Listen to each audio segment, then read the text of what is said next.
اعوذ باللہ من الشیطان الرجیم بسم اللہ الرحمن الرحیم. ڈیئر اسٹوڈنٹس، پیارے بیٹے بیٹیوں، السلام علیکم. میں مشرف محمود آپ سے مخاطب ہوں اور اس وقت آپ سی ایم ایم لیکچرز پر مجھے سن رہے ہیں. میں امید کرتا ہوں بیٹا آپ خوش و خرم ہوں گے. اللہ تعالیٰ ہمیشہ آپ کو خوش و خرم رکھے، آمین. جیسے کہ آپ جانتے ہیں بیٹا، ہم سیکنڈ ایئر پاک اسٹڈی کے لیکچرز کر رہے ہیں نئی بک کے مطابق جو 2022 میں آئی. آج پیج نمبر 11 پر ہمارا موضوع ہے اسلام اور جدیدیت. تو لیٹس اسٹارٹ دا کلاس. پہلے بیٹا مفہوم سمجھ لیجئے جدیدیت کا. دیکھیے، جو غیر مسلم ہے، خاص طور پہ تقسیم سے پہلے برِ صغیر کے ہندوؤں نے ایک غلط پروپیگنڈا پھیلایا کہ نعوذ باللہ اسلام پرانا دین ہے، 1450 سال پرانا دین ہے، یہ آج کے دور میں قابل عمل نہیں ہے، یہ آج کے دور کے تقاضے پورے نہیں کرتا. یہ ہندوؤں نے ایک منفی مہم چلائی انگریزوں کو اسلام سے بدزن کرنے کے لیے. ظاہر ہے اس کے جواب میں ریئیکشن بھی آیا مسلمانوں کی طرف سے، اور مسلمانوں نے ثابت کیا کہ ایسا نہیں ہے. ٹھیک ہے، اسلام 1450 سال پرانا مذہب ہے، لیکن یہ آج بھی اتنا ہی جدید ہے اور اتنا ہی قابل عمل ہے، اور یہ قیامت تک اتنا ہی جدید اور قابل عمل رہے گا. اب بنیادی بات سمجھیں کہ اسلام کس طرح جدید مذہب ہے. تو پرانا 1450 سال پہلے. تو یہ بیٹا سمجھیں، جو اسلام کا بنیادی ماخذ ہے قرآن پاک، اس میں کوئی hard and fast strict rules نہیں ہیں. کچھ آپ کو بنیادی اصول بتائے گئے ہیں مسلمانوں کو، اور مسلمان ان بنیادی اصولوں کی روشنی میں سسٹم بنا سکتے ہیں وقت کے تقاضے کے مطابق. دیکھیے نا، وقت کے تقاضے تو بدلتے رہتے ہیں. تو بیسک پرنسپلز قرآن نے دے دیے، ہارڈ اینڈ فاسٹ رول نہیں بنائے. تو ہوا یہ، وقت کے ساتھ ساتھ جو آج کے تقاضے ہیں یقیناً 100 سال پہلے ایسے نہیں تھے، اور 500 سال پہلے ایسے نہیں تھے، اور یقیناً 100-200 سال بعد بھی ایسے نہیں ہوں گے. تو کوئی اتنی اسٹرکٹ رولز نہیں ہے. بنیادی تعلیمات اسلام کی ضرور ہیں قرآن پاک میں، ان کے مطابق وقت کے تقاضوں کے مطابق، وقت کے تقاضوں کے تحت دین پہ امپلیمنٹ کیا جا سکتا ہے. یعنی اسلام قدیم مذہب نہیں ہے، اسلام جدید مذہب ہے. یہ آج بھی جدید مذہب ہے اور قیامت تک یہ جدید مذہب رہے گا، یعنی قابل عمل رہے گا. اور بیٹا نہ صرف قابل عمل رہے گا، بلکہ ذہن میں رکھیں، اگر ہم چاہتے ہیں کہ پوری دنیا میں امن قائم ہو، پوری دنیا میں سکون ہو، تو اس کا ایک ہی طریقہ ہے کہ اسلامی تعلیمات پر عمل کیا جائے. اسلامی نظام زندگی کے علاوہ دنیا میں ایسا کوئی سسٹم نہیں ہے جو عوام کو عدل و انصاف اور سکون مہیا کر سکے.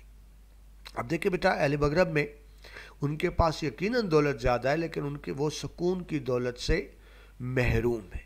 یہ اسلام ہی ہے جو انفرادی طور پر اور اجتماعی طور پر سکون انفرادی اور اجتماعی فراہم کر سکتا ہے، معاشرے میں امن و امان قائم کر سکتا ہے، معاشرے میں خوشحالی لا سکتا ہے. یہ ہمیشہ سے جدید مذہب رہا ہے اور اسلام ہمیشہ ہی جدید مذہب رہے گا. ٹھیک ہے بیٹا، اس بنیادی تعارف کے بعد اب آتے ہیں آپ کی کتاب کی طرف. یہ آپ کو بیٹا ساتھ جو لکھا نظر آ رہا ہے، یہ آپ کے بک کے مطابق کنٹینٹ ہیں، کیونکہ آپ کو شارٹ کوسچن MCQs بک سے ہی آتے ہیں. تو چلتے ہیں بیٹا آپ کی بک کی طرف. جو لائن ہائٹ لائٹ کی ہوئی ہے آپ کے پاس، آپ کی بک میں لکھا ہوا ہے اسلام اور جدیدیت کی پہلی لائن میں، جدیدیت سے مراد نئے خیالات اور نئے آلات ہیں جنہوں نے 19ویں صدی کے پبلک اور پرائیویٹ تعلقات کو پس پشت ڈالتے ہوئے نئے خیالات کو جنم دیا اور جدید صنعتی معاشرہ قائم کیا. اب دو لفظ آ گئے، نئے خیالات اور نئے آلات. آلات میں کیا آ گیا بیٹا؟ یہ آپ کا یہ موبائل فون آ گیا. موبائل فون آپ کے پاس ہے تو اس کا مطلب ہے کہ دنیا جہان آپ کے ایکسیس میں ہے. موبائل فون آنے کے بعد، انٹرنیٹ آنے کے بعد، جدید ٹیکنالوجی آنے کے بعد، سیٹلائٹ آنے کے بعد، ٹیلی ویژن میں کیبل اور انٹرنیٹ آنے کے بعد حالات بدل گئے. میں بیٹا کسی اور کی بات نہیں کرتا. جب میں بھی چھوٹا تھا تو ایک ہی چینل ہوتا تھا PTV، اور وہ بھی لگاتار 24 گھنٹے نہیں چلتا تھا، مخصوص ٹائم ہوتا تھا شام کا جس میں وہ چلا کرتا تھا. تو اب کیونکہ نئے انسٹرومنٹس آ گئے، نئی ٹیکنالوجی آ گئی، سائنسی ٹیکنالوجی آ گئی، جدید آلات آ گئے، اور سائنس نے ترقی کر لی جس نے انسان کی لائف کو بدل کر رکھ دیا.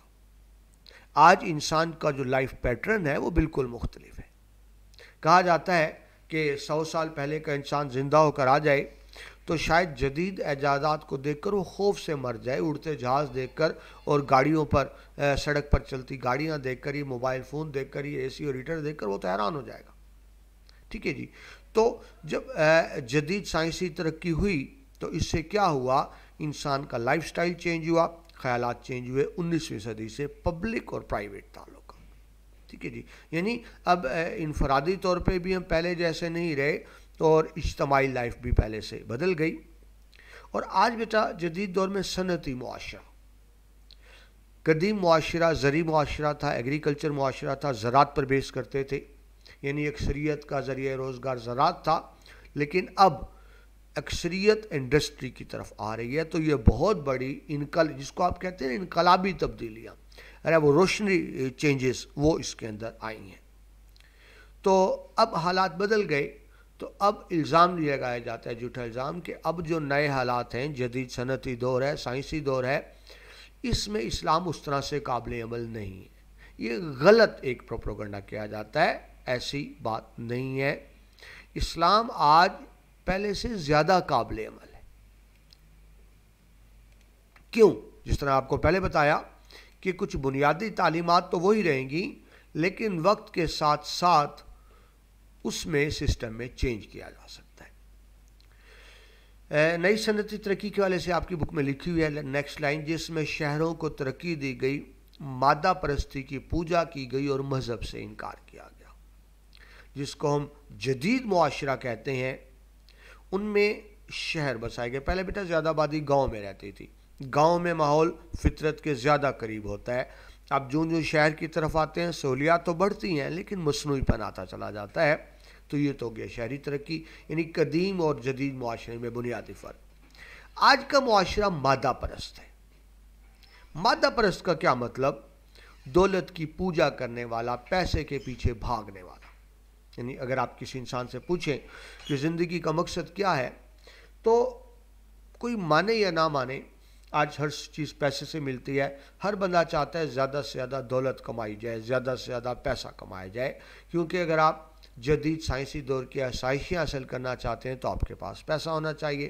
یعنی آج کا کہتے ہیں انسان کی خواہش اچھا بننے کی نہیں ہوتی, نیک بننے کی نہیں ہوتی, آخرت سنوارنے کی نہیں ہوتی. ایک ہی ہوتی ہے پیسہ ہو, کار ہو, کوٹھی ہو, بنگلہ ہو. اب کار کوٹھی بنگلہ بھی پیسے سے ہی آتے ہیں. تو آج کے انسان کا بنیادی مقصد رہ گیا صرف اور صرف پیسہ کمانا. یہی وجہ ہے آگے آپ کیا پڑھیں, مذہب سے انکار کر دیا گیا. بیٹا مذہب جو ہے, یعنی الہامی مذہب ہے, وہ تو آخرت سنوارنے کی بات کرتا ہے کہ ایسے کام کیے جائیں کہ آخرت سنور جائے جب ہم نے ہمیشہ رہنا ہے. لیکن جو آج کا جدید معاشرہ ہے وہ آخرت کی بات نہیں کرتا, وہ اس دنیا داری کی بات کرتا ہے. دو چیزیں ہوتی ہیں, دنیا داری, آخرت. تو آج کا جدید معاشرہ دنیا دار ہے, جس کو لکھا گیا مادہ پرست. اس کو انگلش میں آپ کیا کہتے ہیں, میٹیریلسٹک ہے. وہ مذہب سے دور ہوتا چلا جا رہا ہے. وہ یہ بھول گیا ہے کہ ہم نے مرنا بھی ہے اور مرنے کے بعد دوبارہ زندہ بھی ہونا ہے, اللہ تعالیٰ کو حساب کتاب بھی دینا ہے. وہ ان چیزوں کو بھول گیا. وہ کہتا ہے بس سب کچھ جی پیسہ ہے. ٹھیک ہے جی. تو یہ مادیت پرستی کہیں گے. آگے دیکھیے, یعنی جدیدیت نے پرانی روایات کو مسترد کرتے ہوئے نئی معاشرتی اقدار قائم کی ہیں جن کا مذہب سے کوئی سروکار نہیں. ٹھیک ہے جی. یعنی آج کے انسان کا جب مقصد صرف پیسہ کمانا ہی رہ گیا تو اس کے سٹینڈرڈز بدل گئے. میں آسان سی مثال دوں. پہلے جب بیٹیوں کا, بہنوں کے رشتے دیکھنے جاتے تھے تو یہ دیکھا جاتا تھا کہ لوگ کتنے خاندانی ہیں, کتنے اچھے ہیں, کتنے نیک ہیں. اب کیا پوچھا جاتا ہے کہ یہ بتائیں پراپرٹی کتنی ہے, بینک بیلنس کتنا ہے, جائیداد کتنی ہے. تو فرق آ گیا نا قدیم اور جدید سوچ میں. تو اب کیونکہ پیسہ ہی واحد مقصد رہ گیا, لہٰذا لوگ مذہب سے دور ہوتے جا رہے ہیں, دین سے دور ہوتے جا رہے ہیں. پیسہ کمانا ہی زندگی کا واحد مقصد بنا بیٹھے ہیں. یہ خاصیت بتائی جا رہی ہے آج کے جدید دور کے انسان کی. نیکسٹ لائن دیکھیں، اسلام نے انسانیت کی بہبود و ترقی کے لیے جدید خیالات کی حوصلہ افزائی کی ہے۔ اب ان حالات میں یہ کہنا کہ اسلام جدیدیت کے خلاف ہے، ایسا نہیں ہے۔ اسلام جدید مذہب ہے، اسلام پیسہ کمانے سے منع نہیں کرتا، نہیں روکتا۔ ہاں کچھ قدغن ضرور ہیں کہ جائز طریقے سے کمایا جائے۔ ٹھیک ہے جی، دوبارہ سن لیجئے، آج کا دور مادیت پرست ہے، پیسہ کمانے کا دور ہے، اور جب ہم کہتے ہیں اسلام جدید مذہب ہے تو یقیناً اسلام بھی پیسہ کمانے سے منع نہیں کرتا۔ حدیث پاک ہے، نبی پاک نے بھی بیٹا غربت سے پناہ مانگی ہے، غربت سے پناہ مانگی۔ آپ نے فرمایا غربت وہ چیز ہے جو تمہیں دین سے بھی دور لے جاتی ہے۔ جب پیٹ میں روٹی نہیں ہوگی، کھانے کو روٹی نہیں ہوگی، بیٹا رہنے کو گھر نہیں ہوگا، تو پھر مذہب کے مطابق بھی عمل نہیں ہو سکے گا، نماز میں بھی وہ خشوع و خضوع نہیں ہوگا اگر آپ بھوکے پیٹ ہیں۔ تو اسلام پیسے کمانے کو منع نہیں کرتا، لیکن سٹینڈرڈ بنا دیے، بتا دیا کہ یہ جائز طریقہ ہے، نہ جائز طریقہ ہے، جائز طریقے سے کماؤ، اور پھر جتنا کماؤ اس میں سے زکوٰۃ نکالو، صدقات فطرانہ وغیرہ نکالو۔ یعنی اسلام جدید مذہب ہے، اسلام بھی پیسے کی اہمیت سمجھتا ہے، پیسہ کمانے کی بلکہ ترغیب دیتا ہے۔ دیکھیں اگر ہم دوسروں کی مدد تب کریں گے نا، خود پیسہ ہو، انسان خود بھوکا مر رہا ہو، وہ دوسروں کی کیا مدد کرے گا؟ جس کا اپنا پیٹ بھرا ہو، جس کے پاس گندم ہوگی تو دوسرے کو دے گا نا۔ لیکن وہی بات، ریسٹرکشن ضرور ہے، جائز ناجائز کا خیال رکھنا ہے، حلال حرام کا خیال رکھنا ہے، اور پھر جو کمانا ہے وہ صرف اپنے پہ خرچ نہیں کرنا، اس پہ دوسروں کا بھی حق ہے، جس کو لکھا گیا انسانی فلاح و بہبود۔ ٹھیک ہے نا، ایک انسان دوسرے کے کام آنا چاہتا ہے، تو اگر ایک امیر آدمی ہے تو آپ سمجھ سکتے ہیں وہ دوسرے کے زیادہ کام آ سکتا ہے۔ ایک غریب آدمی ہے، وہ تو بیچارہ اپنی ضرورت پوری نہیں کر پا رہا، محتاج ہے، وہ دوسرے کے کیا کام آئے گا؟ ٹھیک ہے جی، تو اس میں یہ بات کی گئی۔ اب بیٹا اگر صحابہ کرام کے دور کو دیکھیں تو آپ کو پتہ چلتا ہے ایون نبی پاک کے دور میں صحابہ کرام بیٹا تجارت کرتے تھے، بہت امیر تھے۔ حضرت عثمان غنی بہت بڑے تاجر تھے۔ ایون نبی پاک مصطفیٰ صلی اللہ علیہ وآلہ وسلم کی مثال دیں تو انہوں نے عرب کی ایک انتہائی مالدار خاتون تھی، حضرت خدیجہ رضی اللہ عنہا، ان سے نکاح کیا تھا۔ تو یعنی یہ کہنا کہ اسلام تو بالکل امارت کے خلاف ہے، پیسہ کمانے کے خلاف ہے، ایسا بالکل نہیں ہے۔ اسلام جدید مذہب ہے، وہ جدید کے دور کے تقاضوں کو سمجھتا ہے، لیکن پھر وہی بات، چند ریسٹرکشنز کے اندر رہتے ہوئے، چند پابندیاں ہیں کہ کہاں سے کمانا ہے، کیسے کمانا ہے، اور کہاں کہاں خرچ کرنا ہے، اس کے بعد اجازت ہے۔ آگے چلیں بیٹا، وہی بات کہ قرآن پاک کے طے شدہ حدود میں رہتے ہوئے اسلام نے نظریات اور آلات کی جدت کو قبول کیا ہے۔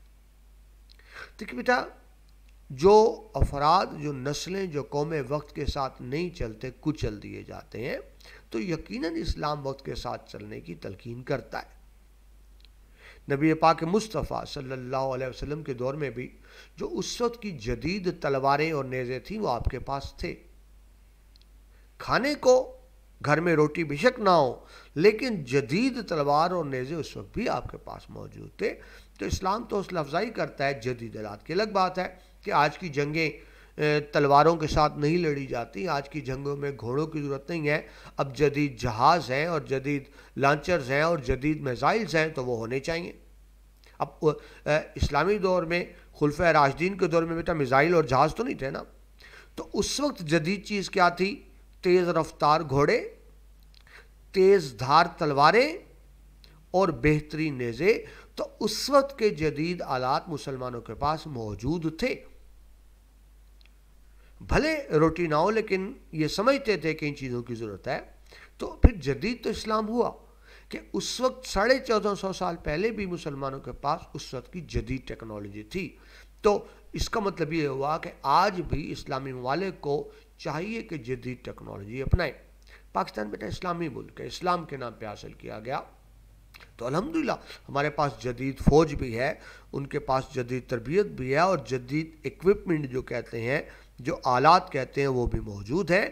اسلام قبول کرتا ہے جدت کو، یقیناً جدت کے خلاف نہیں ہے، لیکن جو میں آپ سے بار بار کہہ رہا ہوں، اسلام جدید کو قبول کرتا ہے، لیکن قرآن پاک کچھ قدغن بھی لگاتا ہے، کچھ پابندیاں، کچھ دائرہ کار ہے، اس دائرہ کار کے اندر رہتے ہوئے آپ جدید ہو سکتے ہیں۔ اور وہ دائرہ کار کیا ہے؟ ایک حد بنا دی گی کہ یہاں تک جائز ہے، اس کے بعد ناجائز ہے، ٹھیک ہے؟ اس حد کو کراس کرنا ہے۔ آپ اچھے کپڑے پہن سکتے ہیں، بہترین کپڑے پہن سکتے ہیں، بالکل اجازت ہے۔ اور یقیناً صحابہ کرام بھی اچھا لباس پہنتے تھے۔ ہاں، ستر ڈھکا ہونا چاہیے، بتا دیا گیا کہ جسم کے یہ اس سے یقیناً ڈھکے ہونے چاہیے، اس میں رہتے ہوئے کوئی بھی لباس پہنا جا سکتا ہے۔ کوئی اسلام پابندی نہیں لگاتا کہ آپ یہ نہیں کہہ سکتے کہ یہ فلاں اسلامی لباس ہے، تو ہم نے بنا لیا نا قمیص اور اسلامی لباس ہے، بالکل بھی ایسا نہیں ہے۔ اب دیکھنا بیٹا، جو مسلمان انگلینڈ میں رہتا ہے وہ تو پینٹ شرٹ ہی پہنے گا نا، وہ تو جینز ہی پہنے گا، وہ قمیص شلوار تو نہیں پہنے گا۔ تو کیا آپ اس کو کہیں گے اس نے غیر اسلامی لباس پہنا ہوا ہے؟ تو اسلام یہ مقرر نہیں کرتا فلاں لباس اسلامی اور فلاں غیر اسلامی۔ ہاں، اسلام یہ ضرور بتاتا ہے کہ جسم کا یہ حصہ ڈھکا ہونا چاہیے۔ مرد کے لیے لگ ستر ہے اور عورت کے لیے لگا ہے، اس میں رہتے ہوئے کوئی بھی لباس پہنا جا سکتا ہے۔ تو یہ بیٹا آپ کو مثالیں کیوں دے رہا ہوں؟ یہ سمجھانے کے لیے کہ اسلام جدید مذہب ہے اور ہمیشہ جدید مذہب رہے گا۔ یہ بالکل غلط الزام ہے کہ اسلام قدیم مذہب ہے اور آج کے تقاضے پورے نہیں کرتا۔ آگے چلیں بیٹا، اللہ تعالیٰ قرآن پاک میں فرماتے ہیں یقیناً ہم نے اپنے رسولوں کو واضح نشانیوں کے ساتھ بھیجا اور ہم نے ان کے ساتھ کتاب بھی اتاری۔ کتاب بیٹا کیا ہے؟ اللہ تعالیٰ کی انسان سے گفتگو ہے، گائیڈنس بک ہے، اور واضح نشانیاں کس کی ہیں؟ دین کے سچا ہونے کی، اور میزان بھی تاکہ لوگ انصاف پر قائم رہیں۔ اللہ تعالیٰ بیٹا انصاف کرتا ہے، انصاف کو پسند کرتا ہے۔ یہ کائنات کی بنیاد بھی عدل پر ہے، انصاف پر ہے۔ میں بارہا آپ سے ذکر کرتا ہوں کہ کفر پہ مبنی معاشرہ تو قائم رہ سکتا ہے، لیکن ظلم پہ مبنی معاشرہ قائم نہیں رہ سکتا۔ عدل و انصاف کیا ہے؟ حقدار کو اس کا حق دینا، اور ظلم کیا ہے؟ حقدار کو اس کا حق نہ دینا۔ تو اس کائنات کی بنیاد بھی انصاف پر ہے۔ معاشرے اسی وقت ہی ترقی کرتے ہیں، خوشحال ہوتے ہیں جب وہ انصاف کو اپناتے ہیں۔ آگے کا بیٹا بات پہ غور کرے قرآن پاک کی آیت کر، اور ہم نے لوہا اتارا جس سے سخت جنگی طاقت بھی ہے اور لوگوں کے لیے دوسرے فائدے بھی ہیں۔ اب یہ لوہے کا کیا مطلب ہے؟ اب یہ لوہے کا مطلب صرف یہ نہیں جو آپ لینٹر میں لوہے کا سریا ڈالتے ہیں یا گارڈرٹیا ڈالتے ہیں۔ یا لوہا استعمال ہوا ہے طاقت کے معنی میں، طاقت، مضبوطی، اسٹرینتھ کے معنی میں آیا ہے لوہا۔ اس وقت کیا تھا؟ اس وقت بیٹا لوہے کی تلواریں بنتی تھی۔ اسلام کے ابتدائی دور میں لوہے سے تلواریں بنتی تھی، لوہے سے نیزے بنتے تھے، لوہے سے ذرا بختر بنتی تھی اپنے آپ کو محفوظ کرنے کے لیے۔ آج لوہے سے کیا بنتے ہیں؟ جہاز بنتے ہیں، آج لوہے سے ٹینک بنتے ہیں، آج لوہے سے بندوقیں بنتی ہیں، آج لوہے سے میزائلز بنتے ہیں۔ تو لوہا طاقت کی علامت ہے۔ تو قرآن میں تو اللہ بتا رہا ہے کہ میں نے لوہا اتارا جس میں طاقت بھی ہے اور فائدے بھی ہیں۔ آپ دیکھیں ہمارے گھروں میں بہت سی چیزیں لوہے کی ہوتی ہیں، تو لوہے میں عام استعمال کے فائدے بھی ہیں، لیکن یہ لوہا طاقت کے معنوں میں استعمال ہوا، یعنی مسلمانوں کو کہا گیا۔ قرآن میں اللہ فرماتا ہے کہ تم جس دور میں بھی ہو، وہ بیشک 1450 سال پہلے کی بات تھی، اس وقت بھی لوہا طاقت کی علامت تھا۔ آج بھی جو اسلحہ بنتا ہے لوہے سے بنتا ہے، اور آج سے 1000 سال بعد بھی یقیناً لوہے سے ہی بن رہا ہوگا۔ تو کہا گیا تم لوہے سے فائدہ اٹھاؤ۔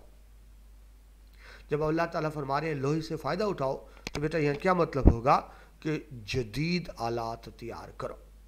اب یہاں قرآن میں یہ نہیں لکھا تم صرف لوہے سے نیزے بناؤ گے، لوہے سے تلواریں بناؤ گے۔ اب دیکھیں نا، میں آپ سے بات کیا کروں، اسلام جدید مذہب ہے، تو قرآن میں یہ نہیں آیا کہ لوہے سے تم تلواریں اور نیزے بناؤ گے، بلکہ یہ بتایا گیا کہ لوہا طاقت کی علامت ہے، تو آج کے دور میں جو لوہے سے چیزیں بنتی ہیں وہ بنانی ہے۔ اس وقت جو لوہے سے چیزیں بن سکتی تھی وہ بنائی جاتی تھی، اور جو چیزیں آج لوہے سے بن سکتی ہیں آج بنانی ہے۔ تو بیٹا ایک بڑی مضبوط دلیل ہے کہ پھر کس طرح کہا جاتا ہے اسلام قدیم مذہب ہے، اسلام جدید مذہب ہے۔ اسلام قیامت کے دن تک جدید مذہب رہے گا۔ ایک بتا دیا قرآن نے لوہے کا نام، تو ظاہر ہے وہ ہر دور میں ہی لوہا اہم رہا ہے، ہر دور میں ہی لوہا طاقت کی علامت رہا ہے۔ آگے چلیں، لوہے میں دوسرے فائدے بھی ہیں تاکہ اللہ ظاہر فرما دے کہ اس کے دین کی اور اس کے رسول کی بن دیکھے مدد کرتا ہے. یعنی جب ایک انسان بیٹا راہ راست پر ہوتا ہے تو اللہ تعالیٰ اس کی مدد کرتا ہے. جس طرح آپ نے دیکھا کہ جنگ بدر میں کیا ہوا, اللہ تعالیٰ نے فرشتے اتارے. کفار کتنے تھے؟ 1000 سے زیادہ, اور وہ جدید اسلحے سے لیس تھے. مسلمان 313, وہ بھی نہتے بھوکے پیاسے, لیکن اللہ تعالیٰ نے ان کو کامیابی دی. تو یہ سورہ الحدید کی آیت تھی 25, جو بھی آپ کو تفصیلی ہم نے بات کی. اور پھر اللہ فرماتے ہیں بے شک اللہ بہت قوت والا اور غالب ہے. ساری قوتیں بیٹا اللہ کے لیے ہیں, ساری طاقتیں اللہ تعالیٰ کے لیے ہی ہیں.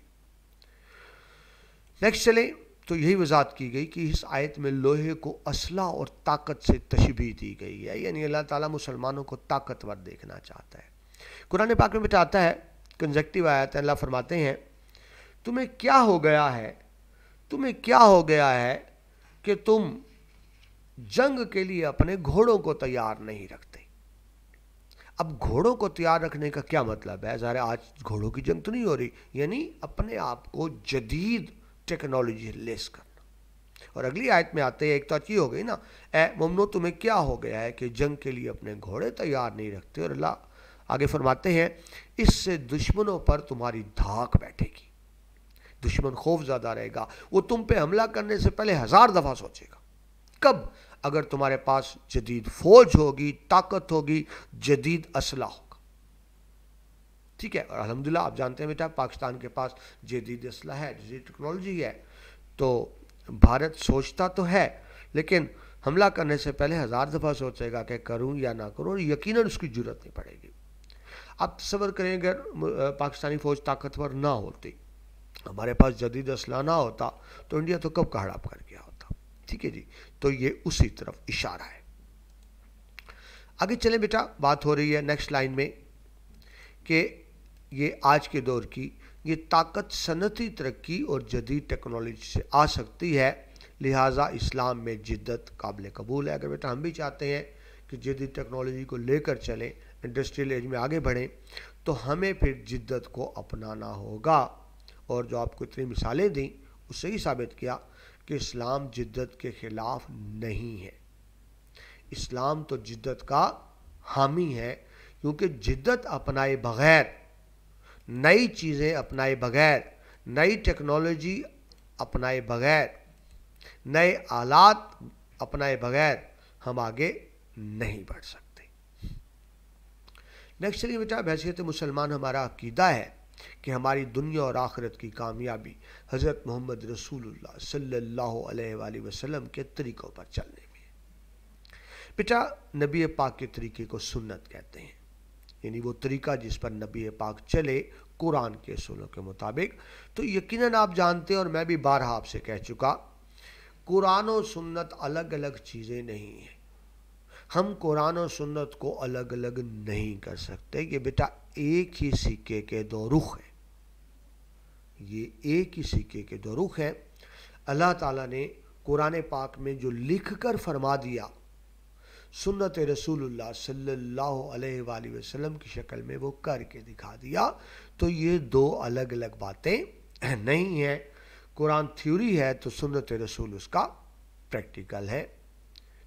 کیوں کہ نبی بیٹا اپنی مرضی سے کوئی کام نہیں کرتے, وہ ہر کام اللہ کے اذن سے کرتے ہیں.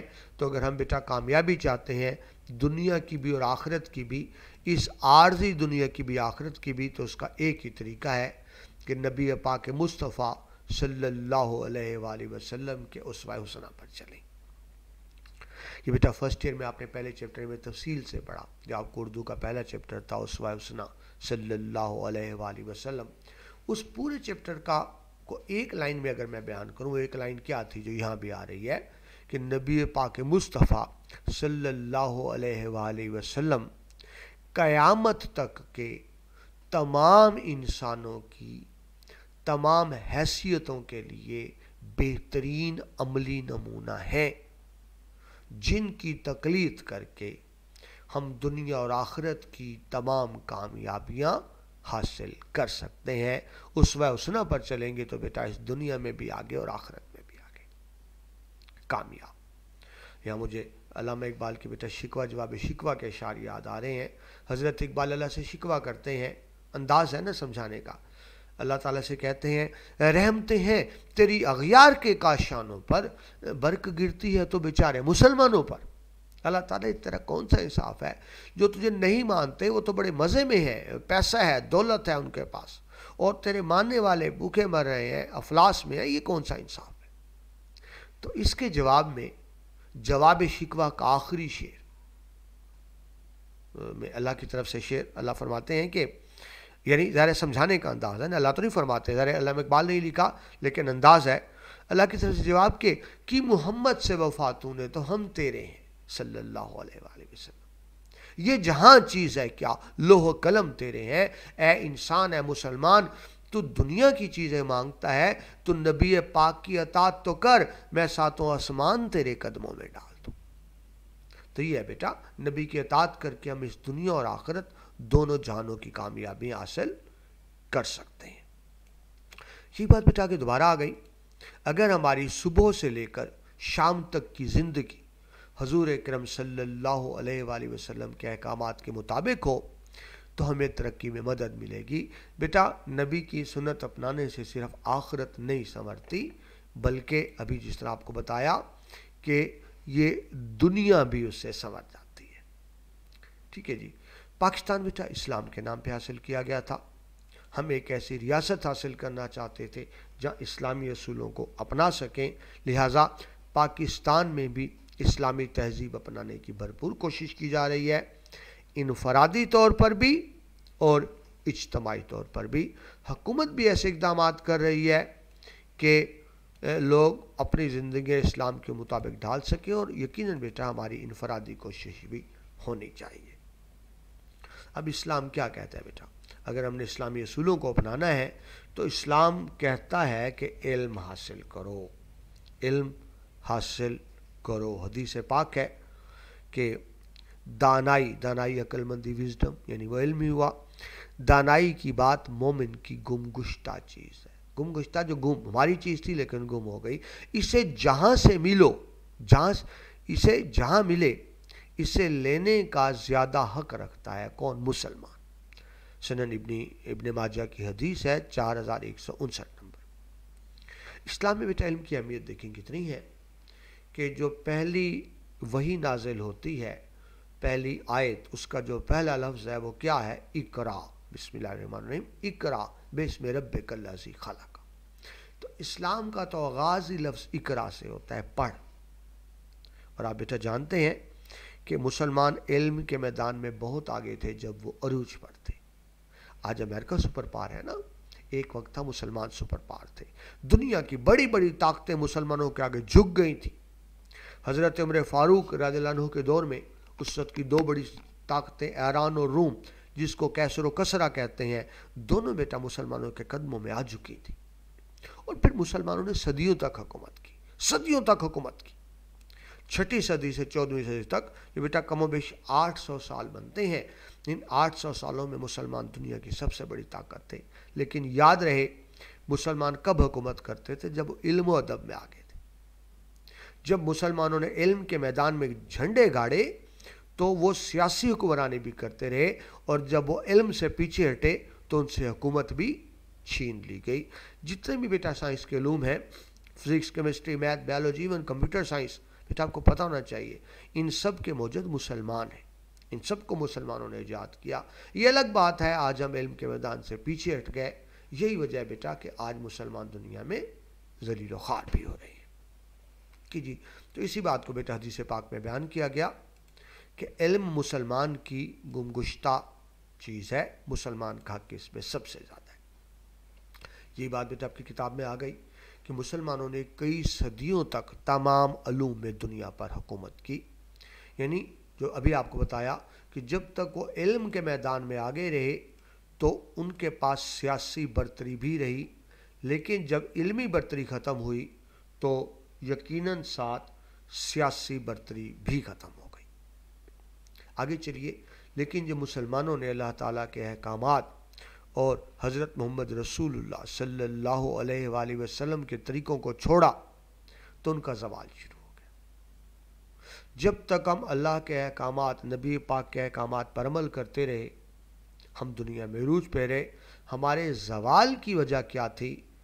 یہی تھی کہ ہم بیٹا قرآن و سنت سے دور ہوتے چلے گئے۔ آج بھی بیٹا ہم قرآن و سنت سے ٹوٹا ہوا رشتہ جوڑیں تو آج بھی بیٹا دوبارہ ہم عروج پہ جا سکتے ہیں۔ اللہ کرے کہ دوبارہ عروج نصیب ہو، آمین۔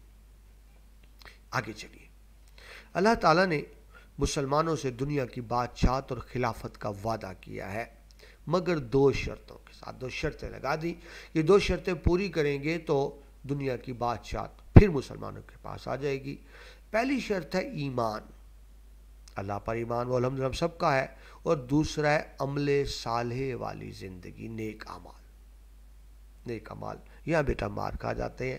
مسلمان تو ہم ہیں، کلمہ گو تو ہیں، ہم اللہ کو ایک مانتے ہیں الحمدللہ، نبی پاک مصطفیٰ صلی اللہ علیہ وآلہ وسلم کو آخری نبی مانتے ہیں الحمدللہ، لیکن اگلی جو بات ہے نا عمل صالح والی زندگی، وہاں مار کھا جاتے ہیں۔ اب دیکھیں بیٹا، پاکستان اسلامی ملک ہے، لیکن اسلامی ملک میں آپ کو دودھ کے خالص نہیں ملے گا، ملاوٹ ملے گی، گھی کے خالص نہیں ملے گا، مکھن کے خالص نہیں ملے گا، گندم کے خالص نہیں ملے گی، آٹا مرچیں کے خالص نہیں ملے گی۔ آپ یہودیوں عیسائیوں کے ملک میں چلے جائیں، وہاں بیٹا ملاوٹ کا تصور بھی نہیں ہے، وہ سوچ بھی نہیں سکتے کہ کھانے پینے والی چیزوں میں ملاوٹ ہوگی۔ ہم بیٹا ہر چیز میں ملاوٹ کر رہے ہیں۔ سرکاری سطح پر دیکھیں تو ہمارا بینکوں کا نظام سود پہ چل رہا ہے، اللہ کہتے ہیں سود حرام ہے، اور ہم کہتے ہیں سود کے بغیر ہمارا بینکنگ سسٹم نہیں چلتا۔ تو اس کا مطلب ہے بیٹا ہم نام کے مسلمان تو ہیں، لیکن ہماری زندگی قرآن و سنت کے مطابق نہیں ہے۔ یہی وجہ ہے بیٹا کہ ہم زوال کا شکار ہیں۔ واپس ٹاپک پہ آئیں کہ اگر بیٹا ہم دوبارہ عروج چاہتے ہیں تو ہمیں اسلامی اصولوں کو سامنے رکھتے ہوئے جدیدیت کو فروغ دینا ہوگا۔ اور یہ بیٹا کون دے سکتے ہیں؟ ظاہر ہے بیٹا اب آگے ذمہ داری کس پہ ہے؟ نوجوانوں پہ۔ ہمارے نوجوان بیٹا، میں آپ لوگوں سے مخاطب ہوں، نوجوانوں سے، آپ ہمارا مستقبل ہیں۔ اگر آپ ذمہ دار ہیں، سینسٹیو ہیں، آپ میں احساس ذمہ داری ہے اور الحمدللہ ہے، تو میں سمجھتا ہوں ہمارا مستقبل محفوظ ہے۔ لیکن اگر آج کا نوجوان غیر ذمہ دار ہے، اپنے فرائض سے غافل ہے، تو اس کا مطلب ہوتا ہے بیٹا اس قوم کا مستقبل تاریک ہے۔ وجہ یہ ہے بیٹا، نوجوان معاشرے کا سب سے طاقتور طبقہ ہوتا ہے۔ دیکھیے عمر کے 3 مرحلے ہیں نا، بچپن، جوانی، بڑھاپا۔ بچپن میں خواہش ہوتی ہے لیکن کچھ کرنے کی قوت نہیں ہوتی، صرف خواہش ہوتی ہے۔ بڑھاپے میں خواہش ہوتی ہے، طاقت جا چکی ہوتی ہے۔ جوانی ہی عمر کا وہ مرحلہ ہے جہاں نوجوان خواب بھی دیکھتا ہے اور اس کے پاس خواب پورے کرنے کی طاقت بھی ہوتی ہے۔ اس لیے بیٹا اس عمر کو بہترین حصہ قرار دیا جاتا ہے۔ تو معاشرے کی ترقی میں سب سے اہم حصہ کس کا ہوتا ہے؟ یقیناً نوجوانوں کا ہوتا ہے۔ آگے چلے بیٹا، یہی وجہ ہے کہ اس معاشرے کے دوست اور دشمن دونوں اسی کوشش میں ہوتے ہیں کہ نوجوان طبقے کی توجہ حاصل کر کے اپنے اہداف کے لیے استعمال کریں۔ یعنی جو قوم کے دوست ہیں وہ بھی نوجوانوں کی صلاحیتوں کو استعمال کرنا چاہتے ہیں قوم کی تعمیر و ترقی کے لیے، اور جو بیٹا ملک و قوم کے دشمن ہیں وہ بھی نوجوانوں کو ہی استعمال کرنا چاہتے ہیں ملک، ریاست اور مذہب کو تباہ و برباد کرنے کے لیے، کیونکہ نوجوان کے پاس یہ قوت ہوتی ہے کہ وہ تعمیری کام کرنا چاہے تو کر سکتا ہے، اور اگر وہ تخریب کاری پر اتر آئے تو اس سے زیادہ نقصان کوئی دوسرا نہیں دے سکتا۔ تو لہٰذا ریاست کے دوست دشمن دونوں نوجوانوں پر ہی نظر جما کر بیٹھے ہوتے ہیں۔ بیٹا یہ ہے معاشرے میں نوجوان کی اہمیت۔ آگے ہی بات آ گئی کہ پاکستانی معاشرے میں بھی نوجوانوں کو بہت اہمیت دی جاتی ہے اور ان کی بہترین تربیت کے لیے دینی اور جدید مدارس قائم کیے گئے ہیں۔ تو بیٹا مدارس کا سسٹم ہے، دینی مدارس اور جدید تعلیم بھی ہے، تاکہ اس ساری کوششوں کا مطلب کیا ہے کہ نوجوان اچھا انسان بنے، اچھا مسلمان بنے اور اچھا پاکستانی بنے۔ یعنی معاشرے کی ترقی کے لیے فوکس کس پر کیا جاتا ہے؟ انحصار کس پر کیا جاتا ہے؟ معاشرے کے نوجوان طبقے پر۔ آگے چلیں بیٹا 18ویں صدی میں، یہ ویسے 21ویں صدی جا رہی ہے تو آپ یہ دیکھیں 18ویں صدی کی بات ہو رہی ہے. 18ویں صدی میں یورپ سیاسی، معاشی، معاشرتی اور عسکری میدان میں بہت پیچھے تھا، مسلمان آگے تھے. میں نے بیٹا بھی آپ کو بتایا 6 صدی سے 16ویں صدی تک 8ویں صدی سے 16ویں صدی تک مسلمانوں کا دور عروج ہے.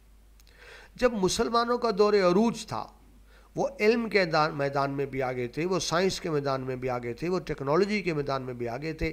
اس وقت اہل مغرب بہت نیچے تھے. اہل مغرب انتہائی پستی اور ذلت کی زندگی گزار رہے تھے. اہل مغرب یعنی موجودہ یورپ اور امریکہ کے، امریکہ تو کیا ڈسکور نہیں ہوا تھا، یورپ کی بات ہی کر لیں. وہاں وہ سیاسی میدان میں بھی مسلمان تھے، بہت پیچھے تھے، غلام تھے، معاشی طور پہ بھی پیچھے تھے، یعنی وہ غریب تھے، مسلمان امیر تھے. معاشرتی طور پر ابھی وہ بہت بیکورڈ تھے. عسکری میدان یعنی فوجی میدان میں ان کے پاس اتنی طاقت نہیں تھی کہ مسلمانوں کا مقابلہ کر سکتے. ہم بہت آگے تھے، وہ بہت پیچھے تھے. ہمارے بیٹا آگے ہونے کی وجہ کیا تھی کہ ہم علموں کے میدان میں بھی آگے تھے، وہ علم کے میدان میں ہم سے پیچھے تھے. یہی وجہ ہے کہ وہ سیاسی طور پہ بھی ہم سے پیچھے تھے. لیکن بیٹا ہوا کیا؟ جب صلیبی جنگیں ہوتی ہیں جس میں مسلمان جیت جاتے ہیں اور وہ ہار جاتے ہیں، مغرب جو بیٹا بہت اہم بات کر رہا ہوں، صلیبی جنگوں میں مسلمان جیتتے ہیں، اہل مغرب ہار جاتے ہیں. لیکن جو ان کا مسلمانوں سے انٹریکشن ہوتا ہے تو مسلمانوں کی کتب وہاں تک پہنچتی ہیں، وہ ان سے فائدہ اٹھاتے ہیں. وہ علم کے میدان میں یورپ آگے بڑھتا چلا جاتا ہے اور ہم پیچھے ہٹتے چلے جاتے ہیں. وہ صنعتی انقلاب لے آتے ہیں، ہم زراعت میں محدود رہتے ہیں. صنعتی انقلاب آنے کے بعد یورپ نے ترقی کرنا شروع کر دی کہ انہوں نے جدید تعلیم کو بھی اپنایا اور صنعتی انقلاب بھی لے کر آئے. انہوں نے ترقی کرنا شروع کر دی. ہم زرعی میدان میں ہی پھنسے رہے اور ہم نے اپنی تعلیم کو اپڈیٹ نہیں کیا. یہاں سے بیٹا 18ویں صدی سے ہمارے زوال کا سفر شروع ہوتا ہے اور اہل مغرب کے عروج کا سفر شروع ہوتا ہے. اس کی بنیادی وجہ یہ تھی کہ وہ علم کے میدان میں آگے بڑھتے چلے گئے، انہوں نے جدید ٹیکنالوجی کو اپنایا. مسلمان علم کے میدان میں بھی پیچھے رہے اور انہوں نے جدید دور کے تقاضوں کو نہ سمجھا اور زوال کا شکار ہو گئے. نیکسٹ دیکھیے، یہ بہت سے مسلمان مفکرین نے مسلمانوں کی رہنمائی کی، ان کو ترقی کی راہ پر گامزن کیا. جب بیٹا اللہ تعالیٰ کا ایک اصول ہے، اللہ تعالیٰ کا احسان ہے کہ جب کسی قوم پہ مشکل وقت آتا ہے، زوال ہوتا ہے، تو اللہ تعالیٰ ان میں کچھ ایسے رہنما پیدا فرما دیتے ہیں جو ان کو زوال سے نکالتے ہیں. اس کو نشاط ثانیہ کہتے ہیں، آپ انگلش میں ریوائیول بھی کہہ سکتے ہیں. تو پھر کچھ ایسے ہی رہنما مسلمانوں میں پیدا ہوئے جنہوں نے مسلمانوں کی رہنمائی کی اور الحمدللہ آج ہم پھر ایک آزاد ملک ہیں. اب بیٹا جو رہنما سامنے آئے مسلمانوں کو زوال سے نکالنے کے لیے، ان رہنماؤں کا یہ خیال تھا کہ اسلام اور جدیدیت میں مماثلت پائی جاتی، نہیں ایک ہی چیز ہے. یہ نہیں کہ اسلام اور چیز ہے اور جدیدیت اور چیز ہے، اسلام ہی جدیدیت کا دوسرا نام ہے.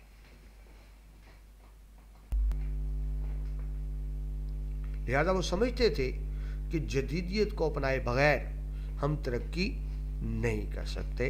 تو وائنڈ اپ کرتے ہیں ٹاپک کو. آخری بات، اگر ہم اسلام کے اصول اور نظریات کا از سر نو یعنی نئے سرے سے جائزہ لیں تو ہم مغربی دنیا کے چیلنجوں کا مقابلہ کر سکتے ہیں. دیکھیں بیٹا، دنیا آج کمپٹیشن کا دور ہے، مقابلے کا دور ہے. آپ جانتے ہیں مسلمان ملک پیچھے رہ گئے. اسلام تو سچا مذہب تھا، سچا مذہب ہے، قیامت تک سچا رہے گا. جدید مذہب ہے، اسلام تو جدید مذہب ہے، مگر مسلمانوں نے جدید ٹیکنالوجی کو نہیں اپنایا، مسلمانوں نے جدت کو نہیں اپنایا. آج دیکھیں بیٹا، افسوس سے کہنا پڑتا ہے جو نئی تحقیقات ہو رہی ہیں، جو نئی ایجادات ہو رہی ہیں، وہ تو بیٹا یہودی اور عیسائی کر رہے ہیں، مسلمان تو نہیں کر رہے. اب پچھلے 100 سال کی جتنی جدید ایجادات دیکھ لیں بیٹا، زیادہ ایجادات یہودیوں کی ہی ہیں، زیادہ یہودیوں کی، اس کے بعد عیسائیوں کی. تو پھر بیٹا ان کا حق بھی بنتا ہے دنیا پر حکومت کریں. ٹھیک ہے جی. اگر ہم نے ترقی کرنی ہے، ہمیں جدید کی طرف آنا ہوگا، جدید علوم کو اپنانا ہوگا، جدید ٹیکنالوجی کو اپنانا ہوگا. تو بات کو سمجھیے، اسلام جدید مذہب ہے، مگر مسلمان ملکوں نے ابھی جدید تعلیم اور ٹیکنالوجی کو نہیں اپنایا، اگر ہم ترقی کرنا چاہتے ہیں، اقوام عالم میں اپنا ممتاز مقام حاصل کرنا چاہتے ہیں، تو بیٹا اس کا ایک ہی طریقہ ہے کہ ہم بھی جدید ٹیکنالوجی کو اپنائیں، تاکہ عالم اسلام کا بول بالا ہو اور دنیا میں کوئی بھی ملک اسلام کو بری نظر سے یا کسی اسلامی ملک کو بری نظر سے نہ دیکھ سکے۔ یہ اللہ کا دین ہے، اور انشاءاللہ ایک دن ضرور آئے گا کہ اللہ کا دین سر بلند رہے گا، یہ الگ بات ہے۔ اس کے لیے ہمیں مخلصانہ کوششیں کرنی ہوں گی۔ اللہ تعالیٰ ہمیں توفیق دے کہ ہم دین کے فروغ کے لیے اپنا کردار ادا کریں۔ آمین ثم آمین۔ اس کے ساتھ ہی بیٹا لیکچر کمپلیٹ ہوتا ہے۔ نیکسٹ لیکچر میں آپ سے دوبارہ ملاقات ہوتی ہے۔ اگر بیٹا لیکچر پسند آئے تو شیئر ضرور کیجیے گا۔ اپنا بہت سا خیال رکھیے گا۔ اللہ حافظ۔